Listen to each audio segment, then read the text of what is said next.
Meet Omar Bros. Omar is an entrepreneur who's been very successful working in the sugarcane and energy industries in the Dominican Republic. He's a businessman that's not willing to tolerate extreme poverty.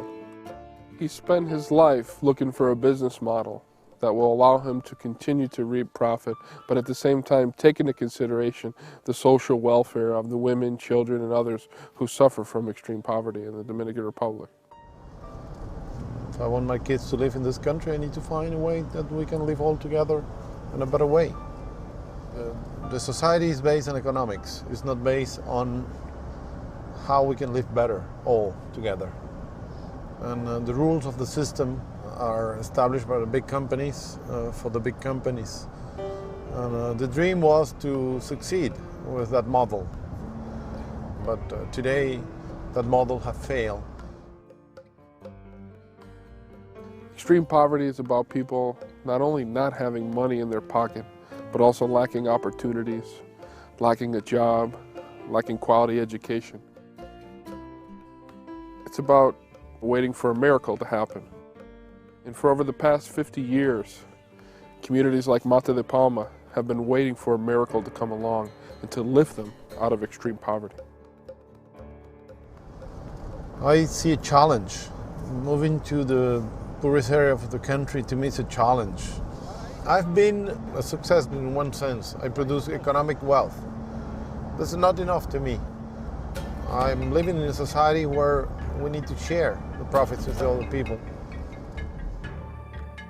Theoretically, I'm a civil engineer, agronomist, technically capable, scientifically capable. How I cannot find solutions for that problem?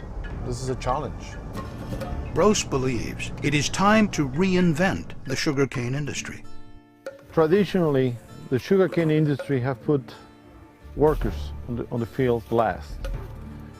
This is an example in Mata de Palma of that sad story where the workers do not have energy, do not have running water, do not have hope for the future. The kids don't have education. There's no infrastructure in the town. This is a living example of 200 years, 500 years of the problem of the sugarcane industry. In Mata de Palma community project, we want to change that.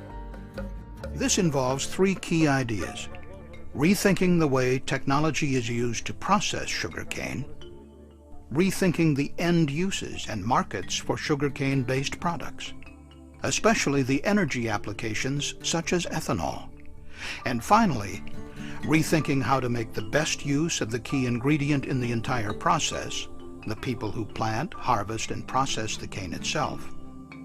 Essentially, what Omar Bros is doing is he's breaking 50 years of tradition in the sugarcane industry in the Dominican Republic. The workers, which have traditionally been the backbone of the industry, are going to become partners of the business. We're going to take their dedication, their energy, their commitment, their spirit, and combine it with innovation, technology, Omar Bros' scientific expertise, and create a partnership where the heart of it will be a mobile mill. Instead of having 5 or 6 central mills to serve the entire country, lightweight, efficient, and transportable milling systems that can be taken directly into fields can be created. These flexible and mobile mills will dramatically reduce the transportation costs in the entire process. And importantly, unlike existing mills, they can be moved from one location to another in order to process other crops, making it possible to use the technology year-round rather than only for the 6 months of the sugarcane harvest. And since the mills will be located in the communities where the crops are grown, the local workers can be made partners in the actual mill itself.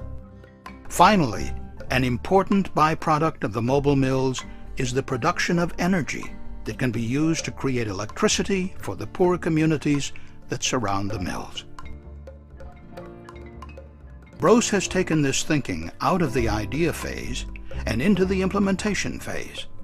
Starting with his own capital and an infusion of 3 million euros from the European Union, Bros is already fabricating the mills, and plans are to deploy the first mobile mill in Mata de Palma. This is perfect because it's a partnership that relies upon business leadership. business leadership that knows that not only do you have to invest in your workers, but if you include them as partners, you can make money by doing business with the poor. And this will be so successful that it will become a model, not only for Mata de Palma, but for other communities like it and beyond, for Haiti, for the entire island of Hispaniola, and for other countries around the world that are striving to achieve the UN's Millennium Development Goals.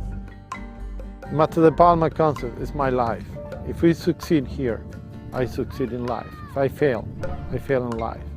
Because in the whole society, the whole Dominican Republic is moving in the wrong way. We can redress that, but we can prove we can do it. This is a challenge. This is the challenge of my life.